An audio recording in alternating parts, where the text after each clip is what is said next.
So in this Fiverr.com tutorial video, I am going to be showing you guys how to add a credit card to your account here on Fiverr. So once Fiverr is opened up, go to the top right, press on your profile picture, then go down to billing and payments.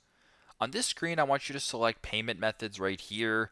And then under add a payment method, go ahead and select credit or debit card because obviously in this case you want to add a credit card.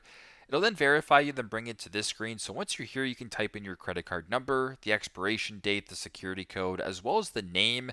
And then if there's a display name, you can add that as well. And if all looks good and it's all good to go, press on save.